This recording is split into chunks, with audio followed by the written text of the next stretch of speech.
Maybe I'm more sometimes too focusing on small things and doing things too perfect, but also boring. So when I do too much polishing stuff, she just comes and said, "You bastard did it again." So let's get back and make it more interesting rather than more ideal. This soundtrack will sound good only in particular this venue. So once you record this and hear in headphones, usually it's crap. But once you bring it to the big speakers in this venue, it sounds cool. Yeah. We did everything remotely, and Actually, setup was hard. They set up all lights in the wrong way. And when we started work with sound, we didn't hear real sound by speakers. because we are in our studio in other country, and we just listened through the microphone, and we didn't realize that it was too loud. Nobody told about it. Yeah. And it was so stress. We just wanted to stop everything. Just give back money and disappear.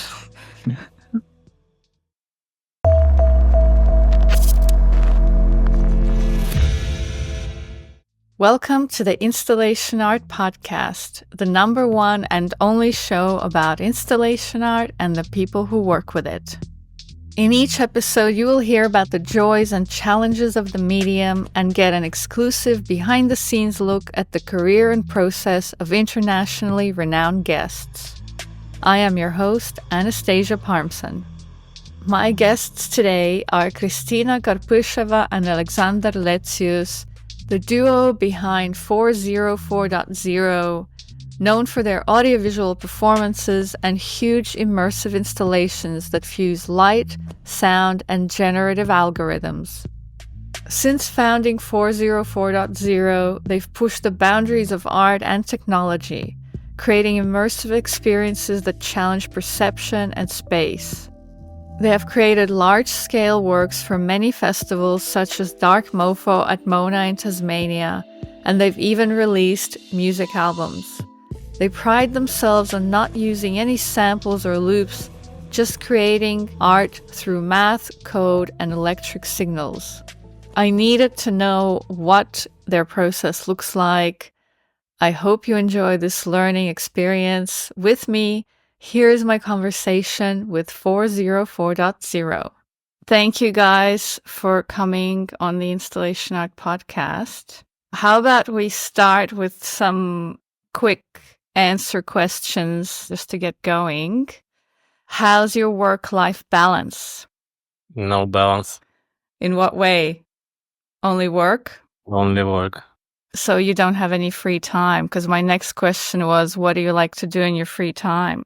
We are trying to explore something new, some new technologies, probably some new techniques or some new plays.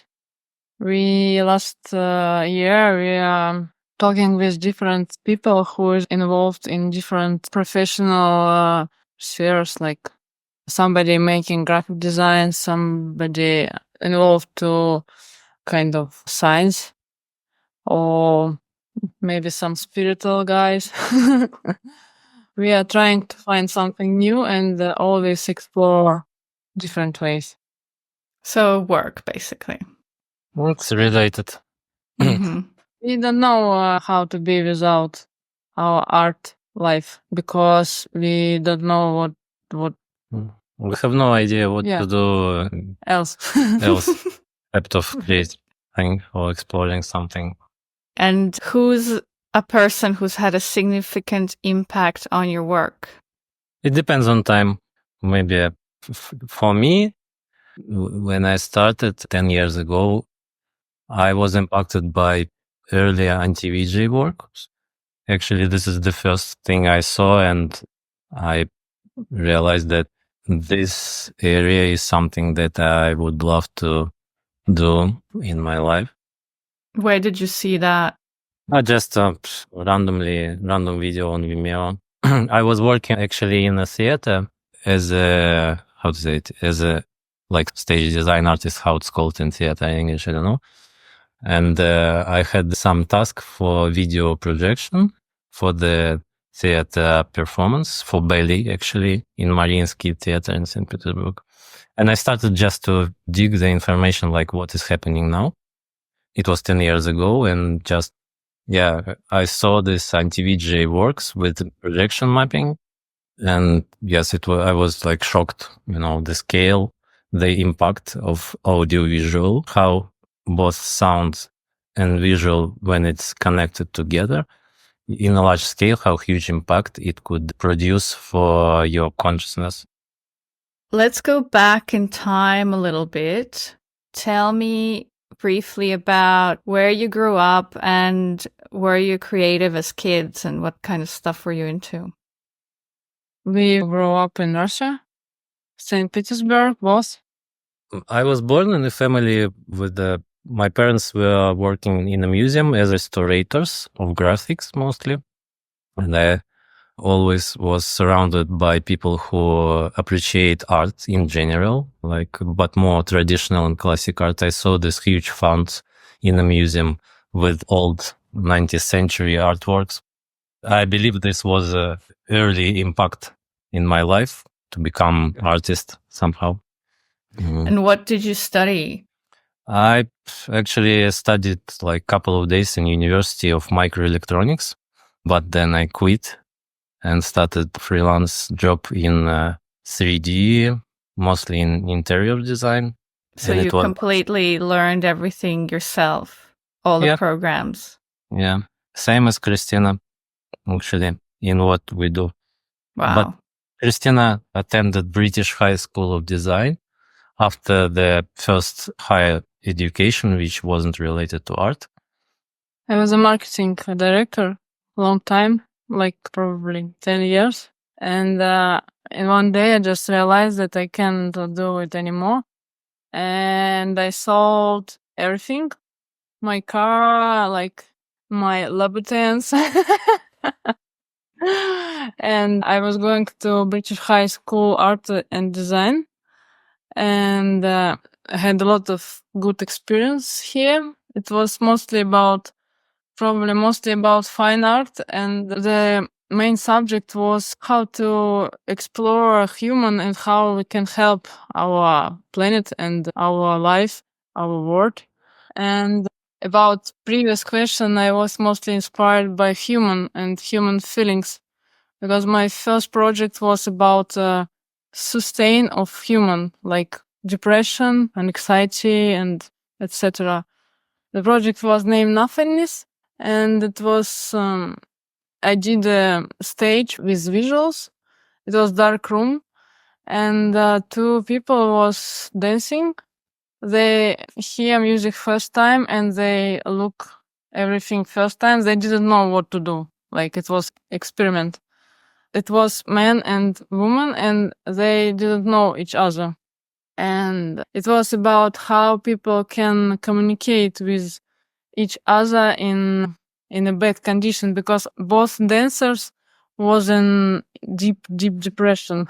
And especially woman was she lost herself in her relationships and in her life. She didn't know what to do next, and she was just lost herself every day. And the man can't realize he prefer men's, and he can explore yourself. He was quite strange guy, and they were trying to find a way in this space, this stage, and this music, and especially together. So they can't do it without another human. But when we meet each other, we started a new way how to make art, probably without human patterns. Like we don't know to give people our pain. We want people explore yourself in our art installations. We want to give a way to find yourself in this space. And so how did you meet, actually? We meet in museum each other, yeah. Yeah, we both were involved in first, let's say, New Media Art Museum in Moscow. I was exhibiting some piece there and also was helping other artists with solving technical questions. And Kristina was attending some workshops there, like workshop were made by our friends, mostly about touch designer software. Mm-hmm. Actually, that was very fun days. That time, because many people, like mostly Russian artists or just technical guys, were coming to that place to explore or to find their path or something like this. Yeah, we were young people who only want to make some Digital art. art because it was like hype. Young people started to earn some money, some good money. And especially in Russia, it was like a light piece of life because coming more significant and a lot of like Interesting people were coming there. Yeah. We met a lot of still in contact. Yeah, also from another countries. Hmm. It's like this museum was the ones and the most interesting museum in Moscow, and about digital art, also about experimental digital art, experimental music. Yeah, it was a great, talented team, and yeah, we just started to make something together. Our first work was lasers. Live show, actually, live show. We did a commercial work first, live show in planetarium, big planetarium in Moscow, and it was very successful. A lot of people started to recognize us. So how did that first show opportunity come about to you, actually? How did you get to do that? It was just friends of friends. They invite us. They invited especially Alex, not me. I was not famous. Like Alex was more No. Yeah, and we started preparing stuff for this project. Alex going to deep depression. As usual. And I started, making this job. Yeah, we actually made our custom controllers that we planned also to use as music, like audiovisual synthesizers, kind of. Because when we met Kristina, we both had an idea to become also good in music. Mm-hmm. Because before we were mostly focusing and we were experienced in graphics and visuals.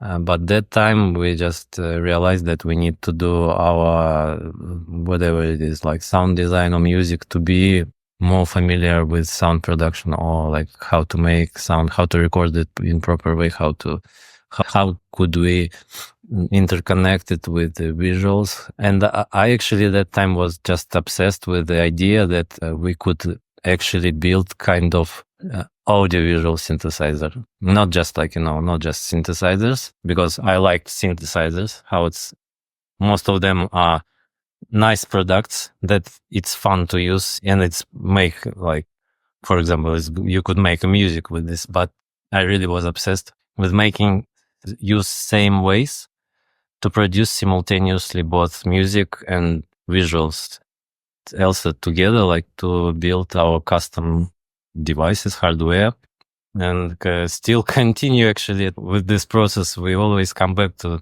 this idea from different paths. That is a completely unknown world to me, like being able to self-teach like these kinds of programs and programming, and then also build the hardware for your crazy projects that you've dreamt up. So I'm approaching this as like complete novice, trying to understand how you even do that. So you started off, I understand, making a lot of like live shows, basically music and visual shows. Is that correct? Yes, kind of. We had in mind our own live performance with we built especially this kind of synthesizers, small with Axology hardware, and we did some. First live was Gig for Sleepers, no? Mm-hmm. These synthesizers It's like small box like this too. And at the same time, we started to make laser installation. It was idea to control. I know it's like big idea. Of course. Может, ты расскажешь? Yeah, just came up with idea to make an array of more than 500 lasers. We actually, I had this like 500 lasers from previous project, but we came to idea to make kind of like square array of these lasers, and with all these 500 separate lasers to be controlled separately and point in parallel arrays, and use Kinect to track performer. So it could look like a performer is kind of attached with this needles, but it's actually like rays. As well, it could be run as installation. Yeah, and especially in this moment, we realized that we need our own sound because we can't find suitable. And we had some money, not a lot, but some amount.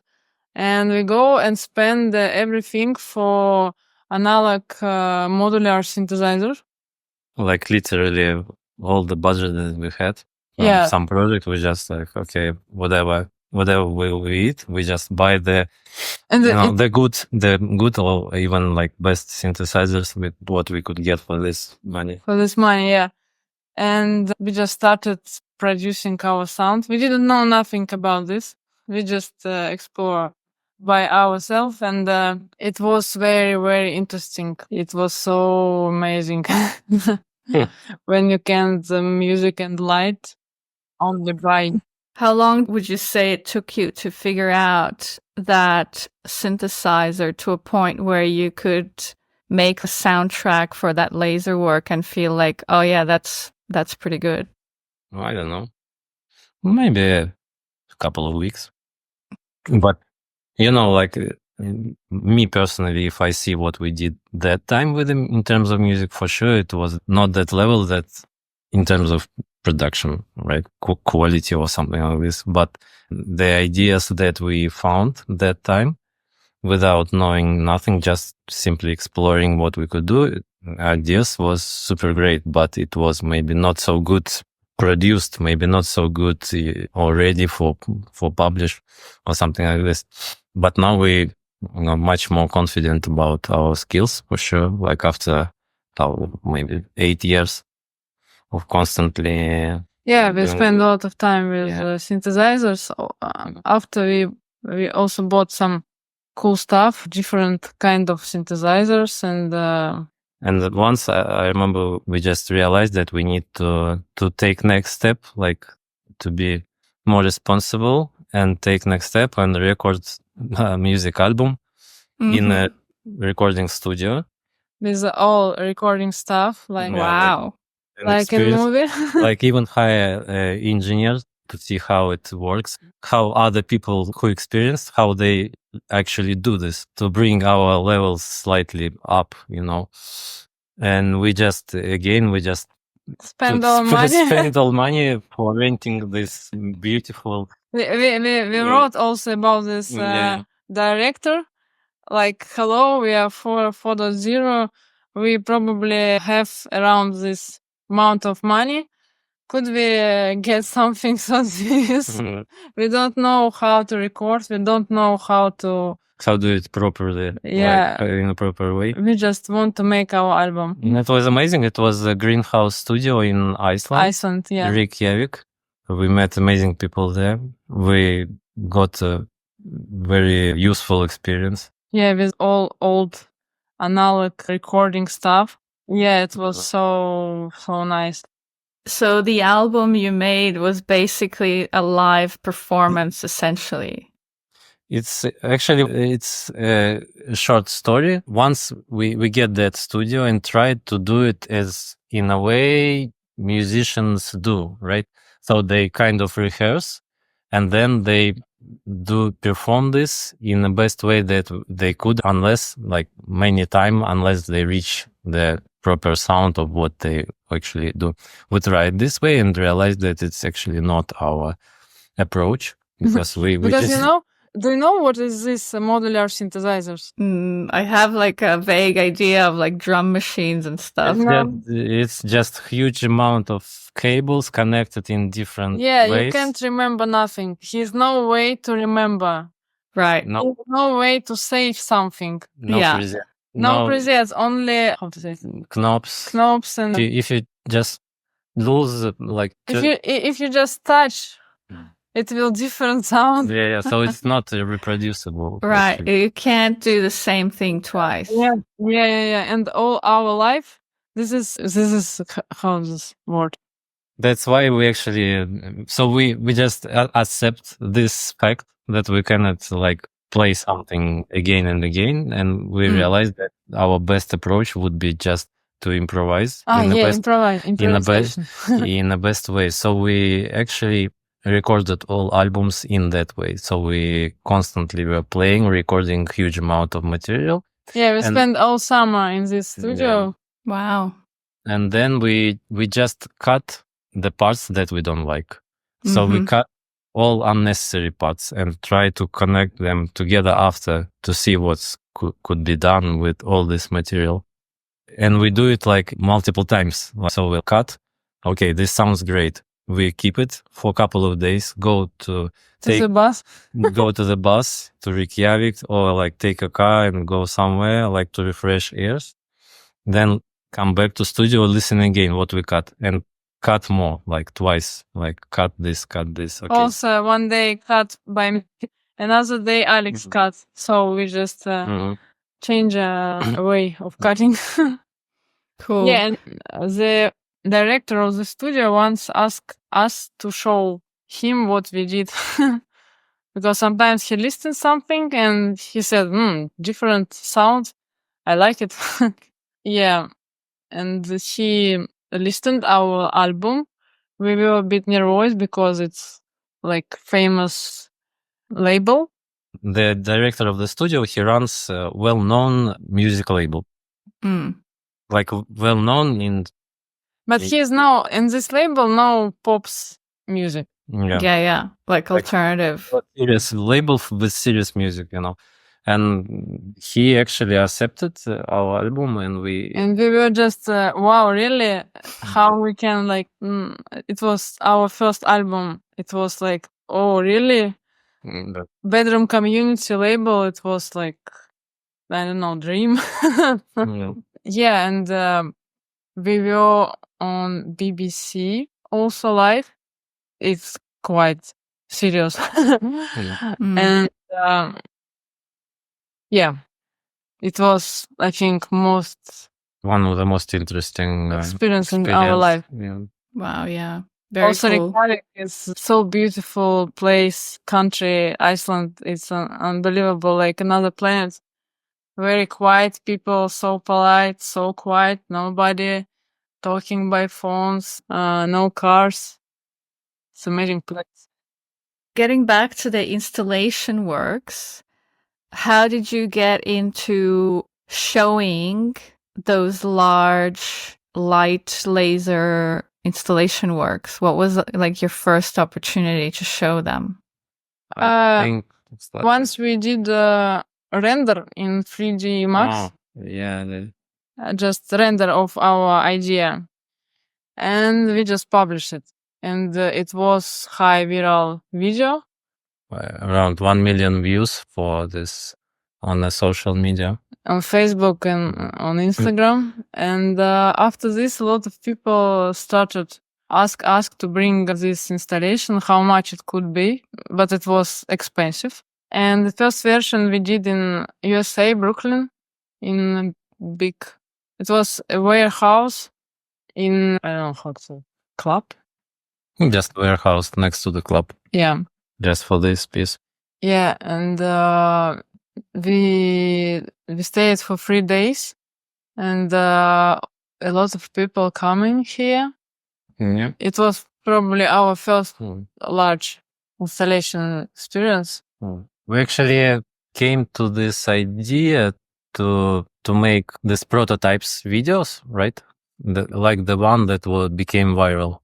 So we were struggled a bit for a long time of years because we had ideas of installations, this size of installations, but we struggled because we didn't know like how to find the budget to build this, how to be involved into this. So we were quite often like depressed of this fact or like pissed off of this fact. So once we just, let's do just like 3D. Yeah, like rendering. Like rendering, but not static, like animation with the sound, and kind of like how would we work with this? And after one of the video that was very successful, festivals started to request. So they found you through the YouTube video or social media? Actually mostly on Facebook. That time it was Facebook. Right. It was like more popular than it was like 500,000 views in 1 week, and everybody wanted just to be there, because it was looked so. That time it was like real. Nobody did this kind of style installation. Yeah, it was like huge, like because when we draw it, we're like, okay, what we want to do if we have no limits in budget or space. Let's be children. No parents. Yeah.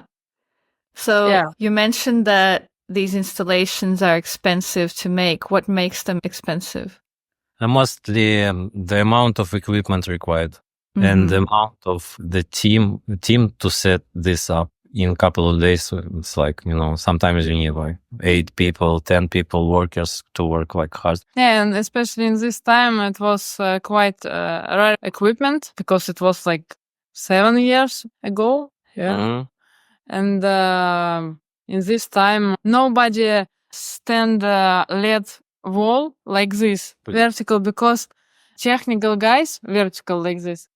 Technical guys haven't idea how to put heavy LEDs part on vertical way.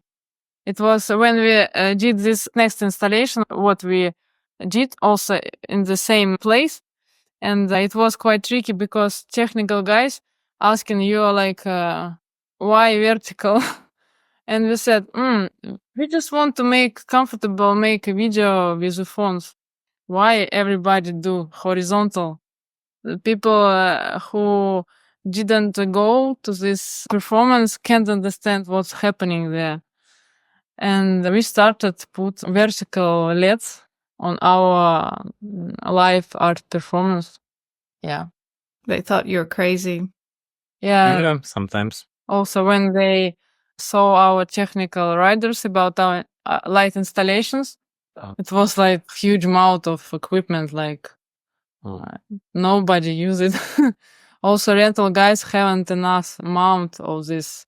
Especially in Brooklyn, they haven't this LEDs line, and guys just bought it in China. Wow, yeah.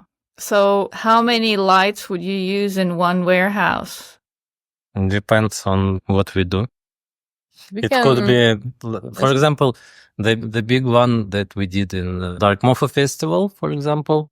In Australia. It was around COVID time. It was COVID time, and we requested around 400 LED bars, which is like quite a lot, It's like a lot.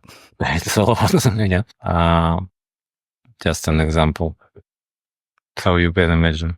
You also have like speakers all over the space, right? Because you make the sound move around the space. Actually, for these big venues, the budget for sound system usually around half of the whole budget, because we need a lot, and we could not use, like, for example, line arrays that is used in regular stage design, because line array is more effective, right? In terms of sound pressure, in terms of how much you spend, how much speakers you need for a specific place.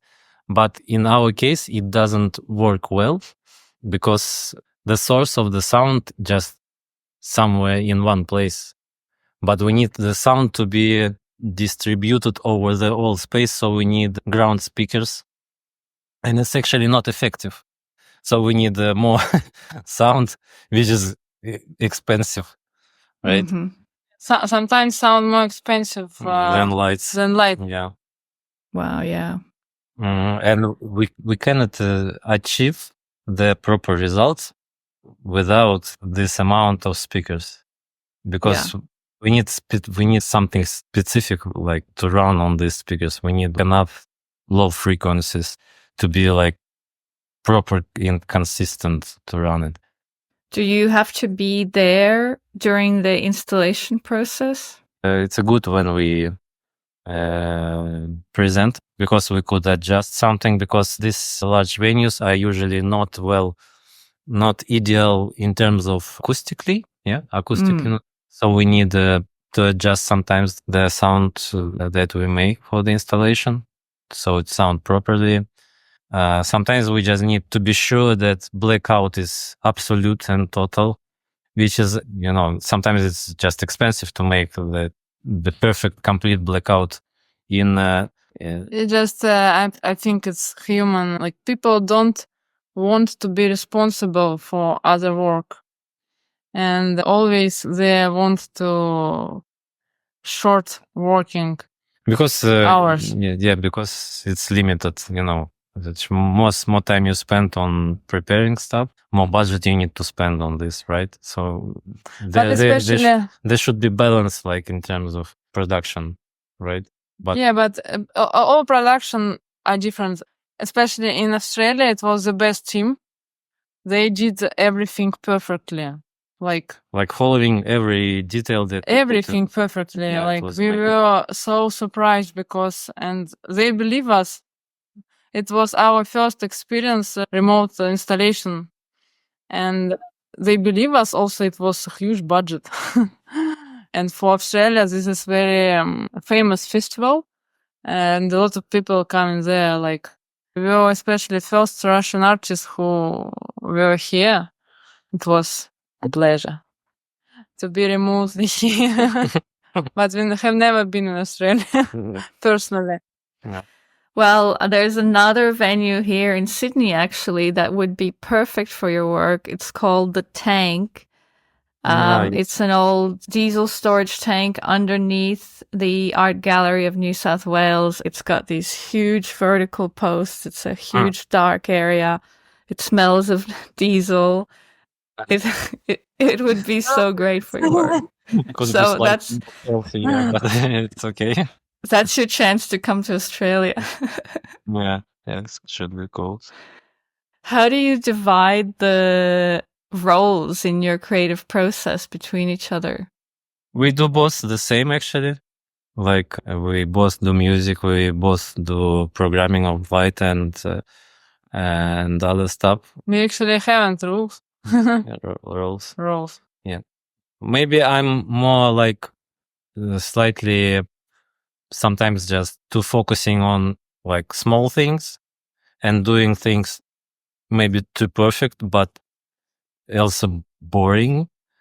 And Kristina is more like seeing more the whole picture. The big picture. So when I overworking, do too much polishing stuff, she just come and said, "You bastard, did it again. Let's get back and make it more interesting rather than more ideal."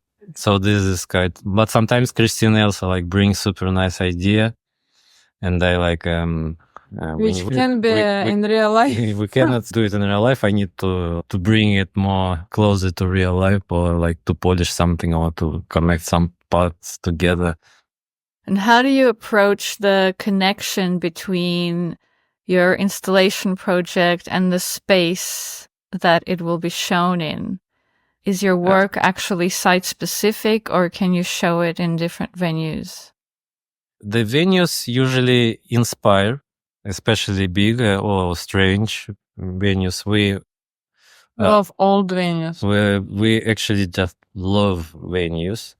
So Huge once venues. huge venues, when somebody is asking us to work, first we are asking for photos and dimensions, and we actually each time we build this in 3D and start to explore which could work in especially this venue. But sometimes somebody is requesting existent work, so we have average rider where like dimensions of venue, some conditions, like what we expect from the venue. Yeah. But we like more when we just come to the huge space and okay, let's do something like this probably. Because sometimes you just follow the architecture of the building, right? There could be beams in proper place. You could sometimes just follow the technical limitations of the, like, for example, you cannot hang something here, but you could hang something there. So, okay, what could be nice in these terms, right? Like following these limitations, what could we do? Or even like, could we do anything like something cool? So something like this.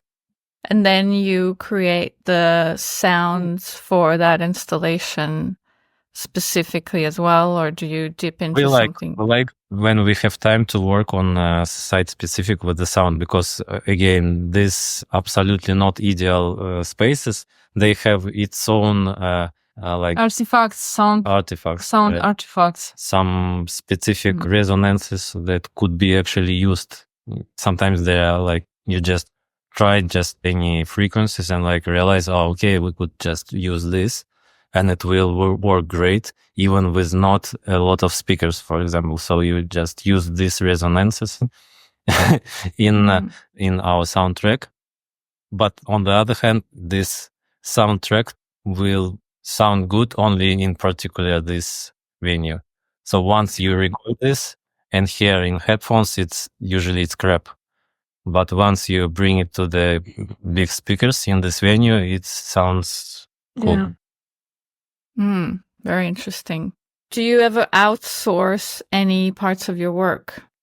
Only setting up, like renting equipment and setting up equipment. If it's big installation, it's always some stage production companies who's in charge of bring all and follow our technical rider and sketches and drawings and etc. But for the rest, for programming, for music making, for visuals, for the rest, we just do by ourselves. And what role do you see the audience playing in those installations? No expectations, absolutely. We expect that people can dive in yourself more deep. Stay alone, stay with yourself. We don't like when people making a lot of, how to say it, selfies videos when they not involved in this space. So when people come only for video or for photo shoots, we just it's disappointing usually. I don't know. It's like unrespected. Yeah, disrespect. When some people coming and stay in installation like for hours, and we're just wow. Some people coming all days, like next days coming back and wrote us long messages about their feelings. It's also interesting. Yeah, well, people different. Somebody is more feeling, I don't know how to say it in English, sensitive. Some people more sensitive. Some people just people. What would you like people to take away from experiencing your work? We, of course, want so that people could be better human. Respect yourself, respect animals, natures, like each other. And respect silence. Yeah. And the gaps between the content. Sometimes it's sometimes I have a great pleasure when somebody is just recognized it, Yeah.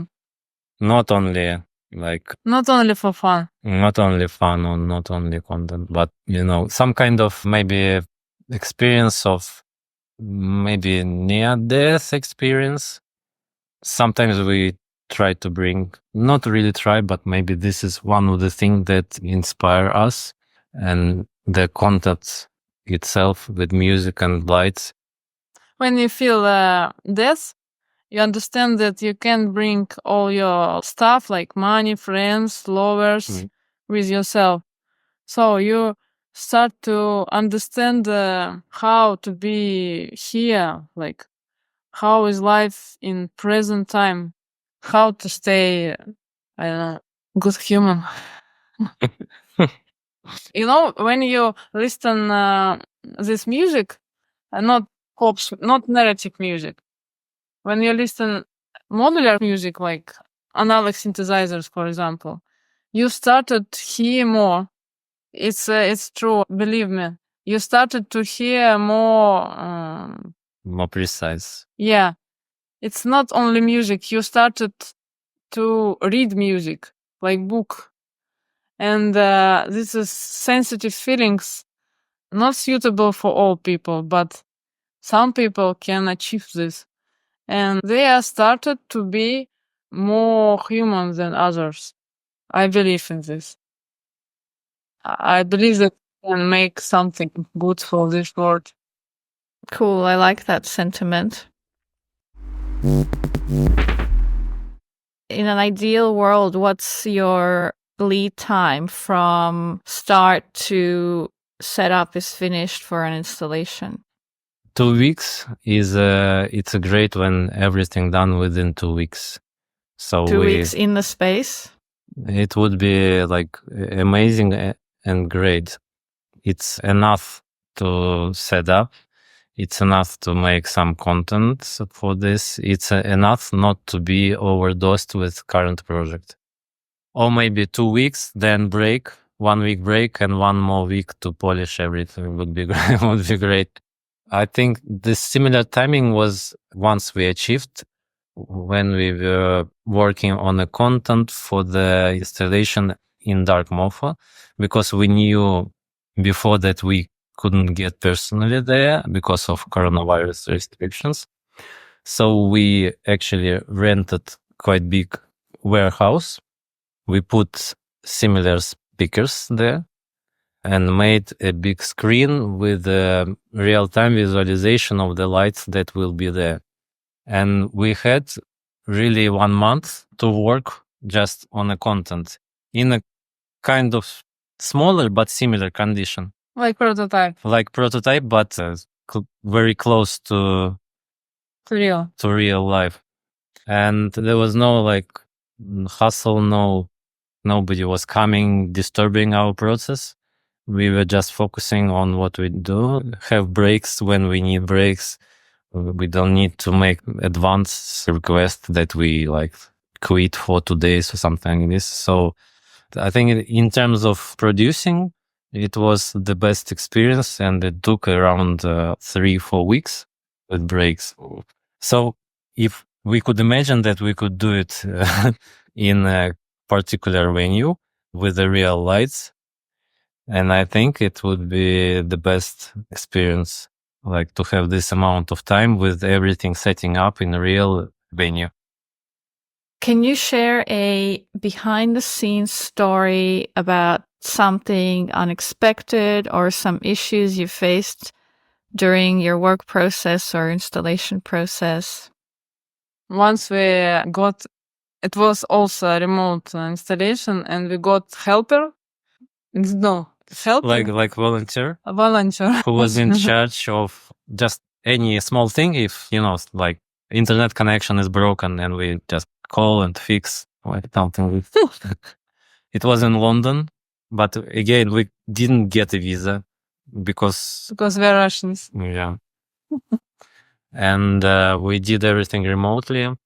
And actually, setup was hard. They set up all lights in the wrong way, and they redid. And when we started work with sound, we didn't hear real sound by speakers. Because we are in our studio in another country, and we just listened through the microphone, and we didn't realize that it was too loud. Nobody told about it. Yeah. And we How we just can running, recognize it? we just listening the music that we make, like the soundtrack. And the next day, our volunteer was in hospital because he somehow damaged the ears. Oh no. Like, why you didn't tell us that it's like damaging you? Why you We spend just listening all to day in this venue where you can't just be? Mm. And she said that I was thinking, about it. But we, how do we know? She was next, like in 2 days, she restored. She was okay, but we lost 2 days. 2 days we lost without a volunteer. No, we lost 2 days. Yes. We can set up nothing. It was like around 4 days for setup. Mhm. And we were in Indonesia, and the installation was in London. Oh And God.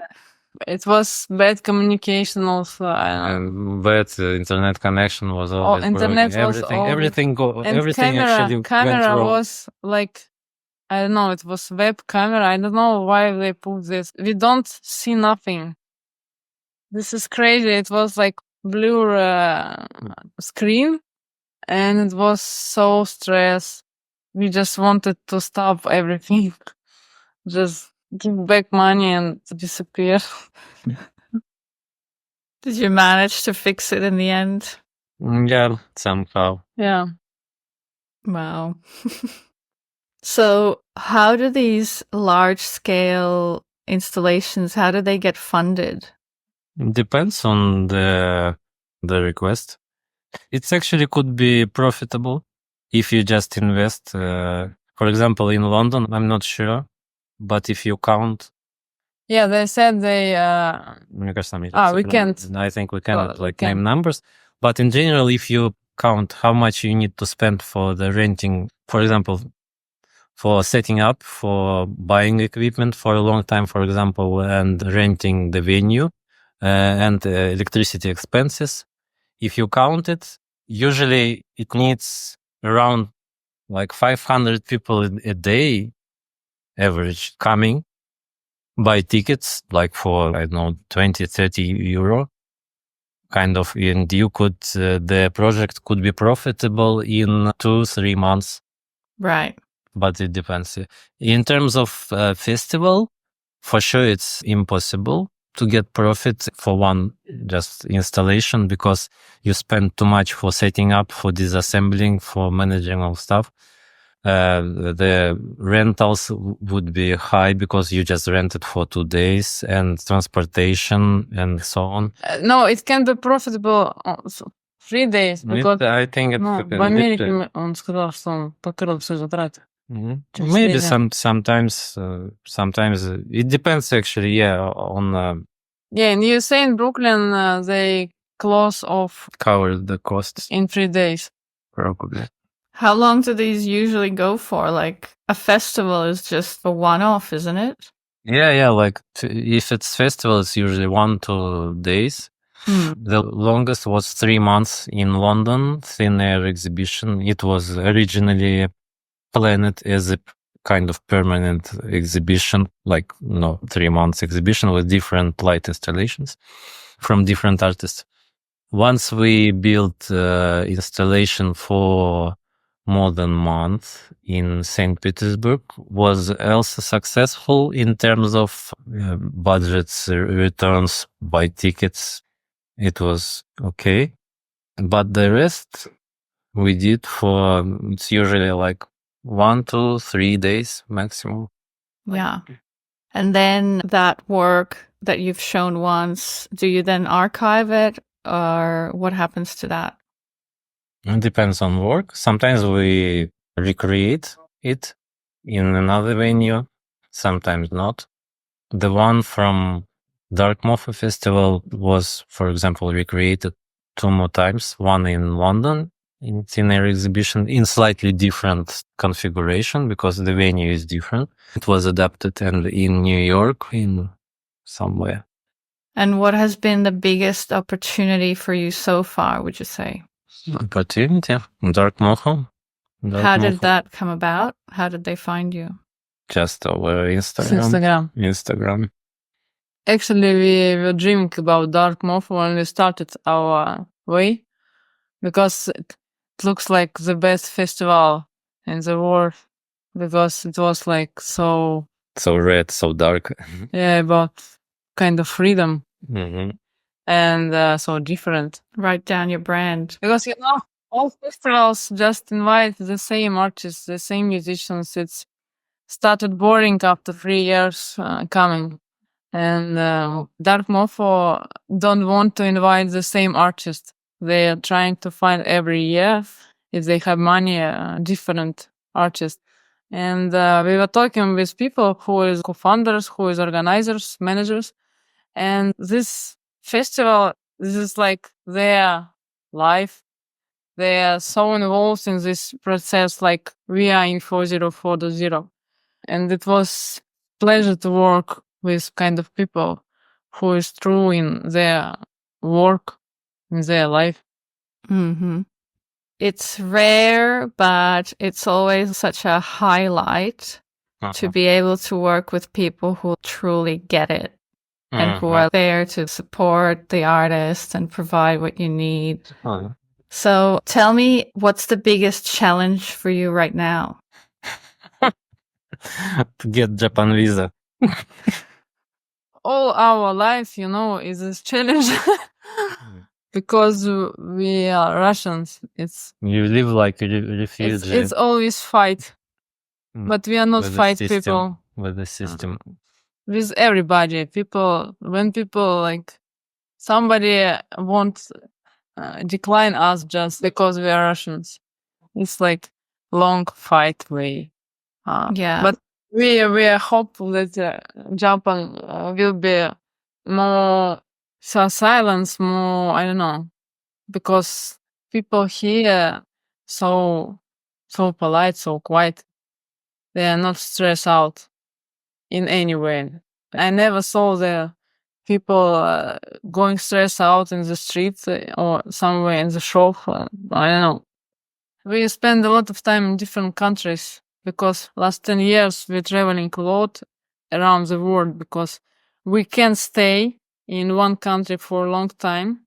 And we were traveling like here 3 months, here 6 months, here 3 months, here 6 months. And we were in America and in most of countries in Europe, Asia. Like I prefer, for me, the best country is Japan and Iceland. Probably Norway, but we have never been there, and now they block Russia. So I hope I will get opportunity to back to Iceland. So the visa problems, is that since the war in 2022? Or was that already before? It also was before. From 2022, it started big problem. But before it was also a problem. We must to get visa in every country. We can't go just like... Yeah. But before we could, for example, just apply in a hometown, just okay, let's apply for this visa. Let's go to St. Petersburg and go to embassy. But now we cannot apply even. We need something else, like, some residency in another country just to be able to apply to another visa in another country. Yeah, all time we overpay for hotels, for everything. We haven't hometown like last 5 years probably. Yeah. So the last 5 years you've basically been traveling from one country to another. Yes, 7, almost 10. But before we can back. Now we can back. Cannot. You can't go back to Russia. That's hard. It's fine. For me, it's hard. I want to back because Russia, not only people, Russia is a big land with a lot of forests, different cities. And I'm Russian. I was born here. I feel that I want to back, like, just to say hi, to touch land. Yeah. Ground, trees. Yeah, I know what you mean. I definitely feel like you have some kind of a visceral connection to the landscape of where you're from. And when you go there, it's like a holiday for your brain. Like, that's how I feel. Yeah, like this.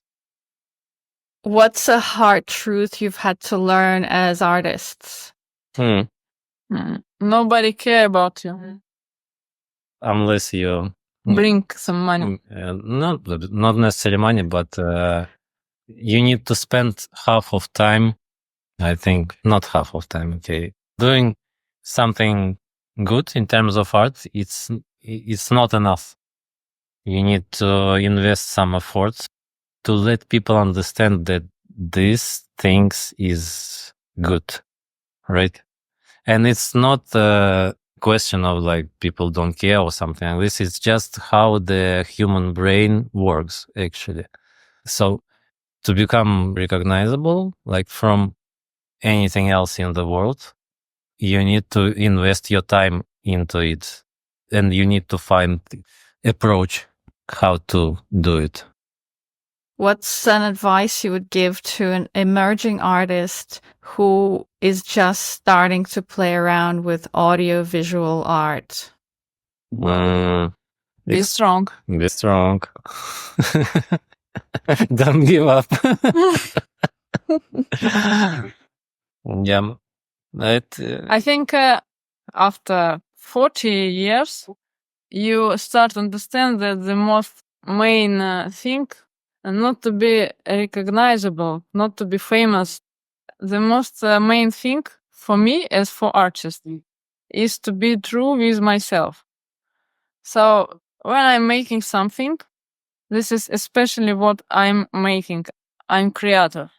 If I will be recreator or making art which I not like, not love, not create, I just told, it will just break me. To be broken in 40, this is hard. Because you haven't opportunity to be artist anymore. So I think not only strong you must be true with yourself. It's not only about artists. This is about people at all.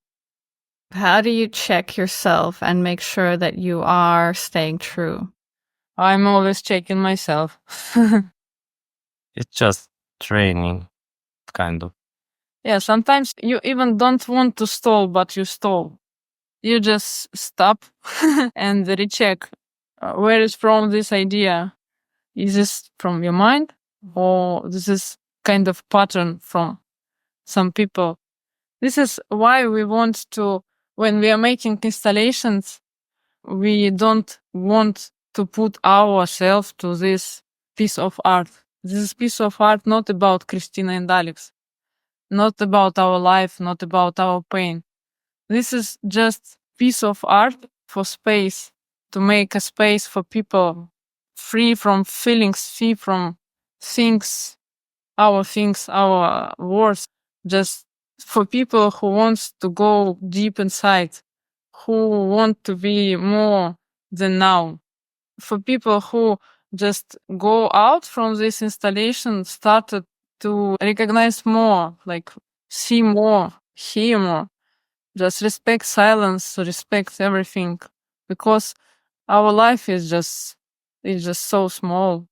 And be true in your life is the more thing when what we can't understand in the end of our life, I think. I think also you could also always double check. Like imagine you are leaving last month, right? For any reason, what will you actually do? Will you do these things or will you do another things? Yeah. It's one more approach. Does it worth to do this? To spend like a couple of days, a week or two on this or not? Mm-hmm. What can we expect to see next from you guys? What are you working on now? Kristina is working on a book. Like a fiction novel or what kind of book? No, it's like Young artist survival book. Yeah. Really? Oh, cool. I think not about artists. I think every human could be an artist, because who is the artist? Artist, the somebody who can create. I don't think so. It's mine. Yeah. So this is book for people who wants to create, who want to be creative. Yeah, and who probably lost yourself and can't find a way from this deep hole. This book contains a lot of questions about how to stay till death, natural death. Sounds very time consuming and interesting. What language are you writing this book in? Russian, but it can translate in any language. It's not. Mhm. Are there any new technologies or creative directions you're wanting to explore? We have some ideas about conversation between analog side and AI side.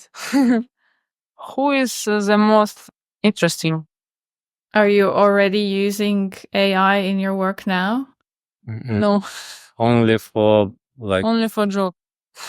actually I started to use it just for solving some boring tasks. Like Mhm. programming is actually boring, just converting, for example, like one file into another file, how to code it quickly. It's more efficient if something is straightforward. But once you coding something from your mind, that doesn't work. And do you have any projects coming up in the near future? No big installations now, no live shows.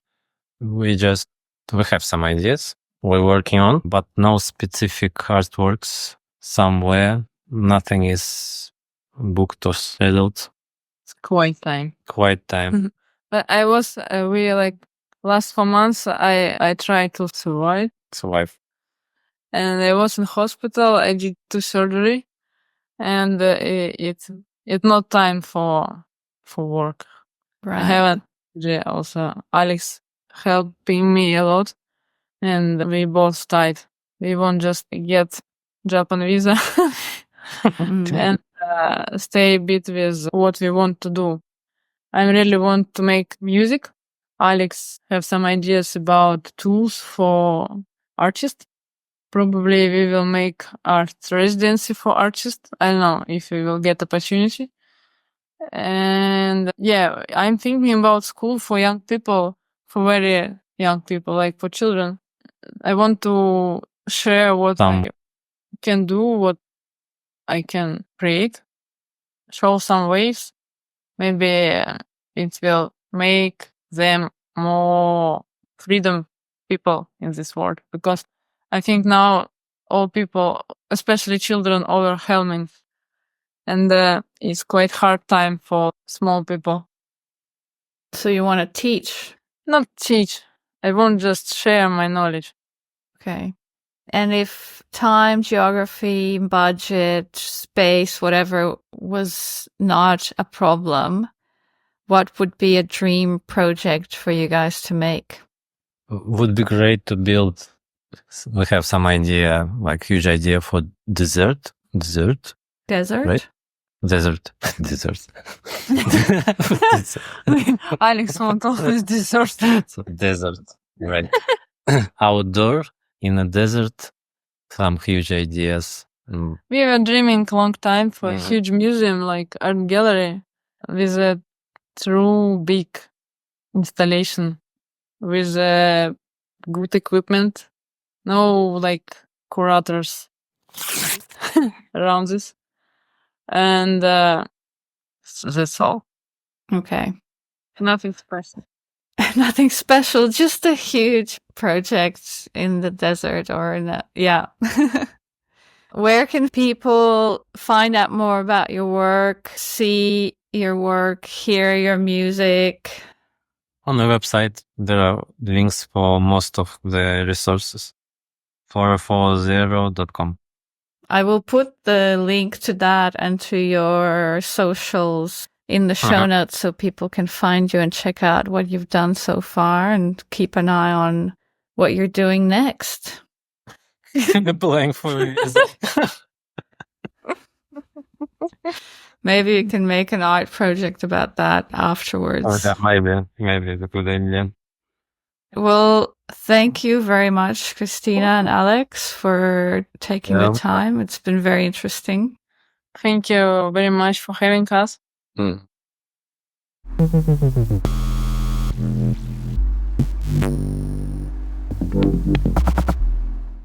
That was Kristina and Alex from 404.0, hopefully based in Japan in the foreseeable future. You can find out more about their work on their website, 4040.com, that's 404zero.com, and on their YouTube channel at 4040. Also, go give them a follow on Instagram at 404.0. The last zero is letters. Links to those, as well as everyone mentioned in this episode, are, as always, in the show notes and on our website, installationartpodcast.com. Are you enjoying the podcast? Why not stay in the loop? Subscribe to our newsletter on our website, installationartpodcast.com, to get new episodes delivered straight to your inbox. Thank you for tuning in, and until next time.